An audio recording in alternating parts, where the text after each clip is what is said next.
Hello everyone, welcome to a live news update. I am Tante Azal.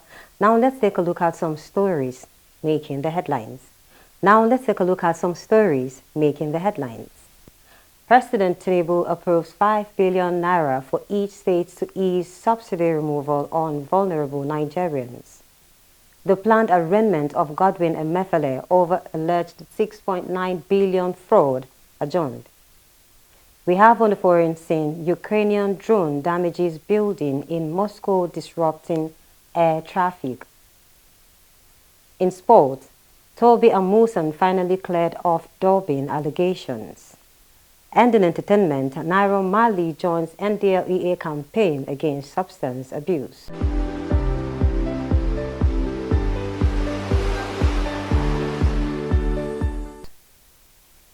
And now the news in detail. President Bola Tinubu has approved 5 billion naira for each state of the Federation in form of grants and loans to elevate the effect of the fuel subsidy removal on vulnerable Nigerians. This was from the ongoing distribution of 5 trucks of grains, fertilizers, and other food items as part of immediate palliative measures to each state in the country.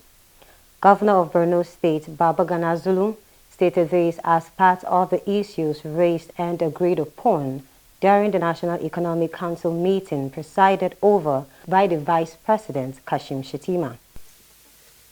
Council has decided to invest on medium and longer-term sustainable solutions that will ensure availability of food and non-food items in Nigeria, especially investing in commercial agriculture and also investing in irrigated agriculture. NEC is calling on Nigerians and indeed Labour to become law-abiding, as the President is determined to address the issues at hand. Kogi State Governor Yahaya Bello also hinted that the federal government would soon release funds to states affected by floods, while the NEC Secretariat would embark on an on-the-spot visit to the communities.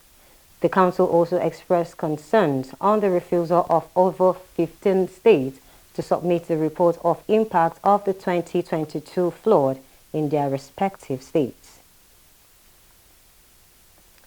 In other stories, the planned arraignment of the suspended governor of the Central Bank of Nigeria, Godwin Emefiele, failed at the Federal Capital Territory High Court, Abuja, on Thursday.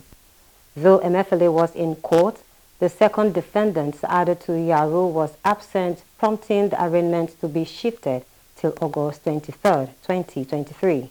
Counsel of the Federal Government and Director of Public Prosecution of the Federation, Muhammad Abubakar, told Justice Hamza Muazu that Mrs. Saadatu Yaro took ill in the morning, hence unable to make it to the court. Abubakar, however, apologized to the court and applied for a new date for arraignment. The request for adjournment was not opposed by Akinlolu Kehinde, a senior advocate of Nigeria who stood for Emefiele. Now, the matter was meant for arraignment this morning, but two things played out, which clearly showed that the complainant itself was not ready for the arraignment. The second defendant was not made available. The second defendant was not in court. And it is right that all the defendants in a charge must be present to take their plea. And consequently, the complainant on its own requested for an adjournment for the arraignment to be done at a later date. Operatives of the Department of the State Services who brought Emefiele to the court under a heavy watertight security to avoid security breaches returned him to their custody immediately after the proceedings. Indigenes of the Federal Capital Territory, Abuja, have reacted to the appointment of the immediate past governor of Rivers State, Nyesom Wike, as the new FCT minister. President Bola Ahmed Tinubu on Tuesday assigned portfolios to the newly confirmed ministerial nominees. Wike, a controversial chieftain of the People's Democratic Party, was appointed as FCT minister. The former governor, however, has received congratulatory message from indigenes of the FCT. In a statement issued under the aegis of Abuja Original Inhabitant Youth Empowerment Organization, the FCT natives expressed excitement over the appointment of Wike as Minister of FCT. The indigenes expressed confidence that Wike would make their dreams come true by repeating infrastructural development he bequeathed to Rivers State in Abuja. In the statement signed by the President, Commandant Isaac David, the native noted that the development of Abuja in all ramifications requires somebody bold to maintain strict adherence to the master plan, restore normalcy in the area of security, and strongly commit to nation building.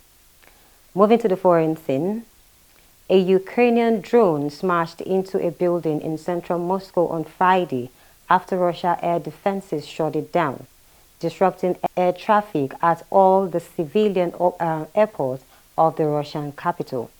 The Russian Defense Ministry and Moscow says there were no casualties.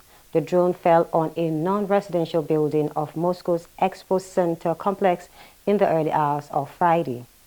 The Expo Center is a large spread of exhibition pavilions and multipurpose halls fewer than 5 kilometers away from the Kremlin.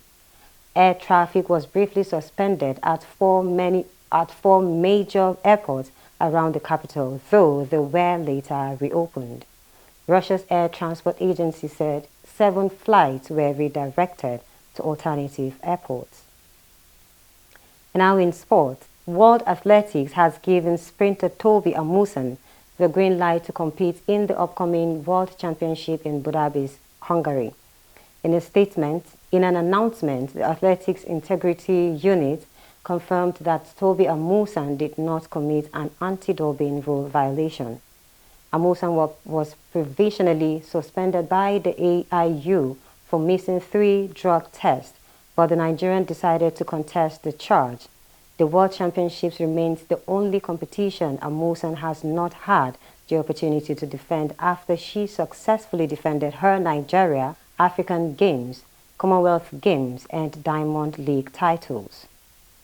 And now on the entertainment story, controversial Nigerian singer Aziz Fashola, better known as Naira Marley, has warned fans and Nigerian youth to shun drug abuse.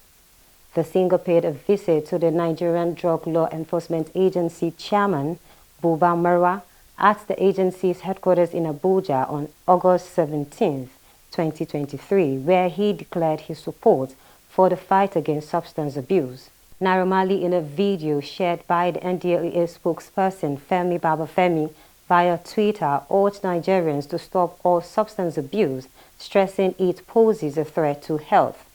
He stated that drug abuse pushes people to commit crimes, adding he has decided to join the NDLEA campaign to stop drugs on the streets. I urge my fans, the Malians and all the Nigerian youths to stop doing drugs because it's not good for your well-being. Let's all stop substance abuse in any form. Reacting to the endorsement, Nollywood actress come politician Tonto Dike has slammed the Nigerian Drug Law Enforcement Agency over what she termed embarrassment.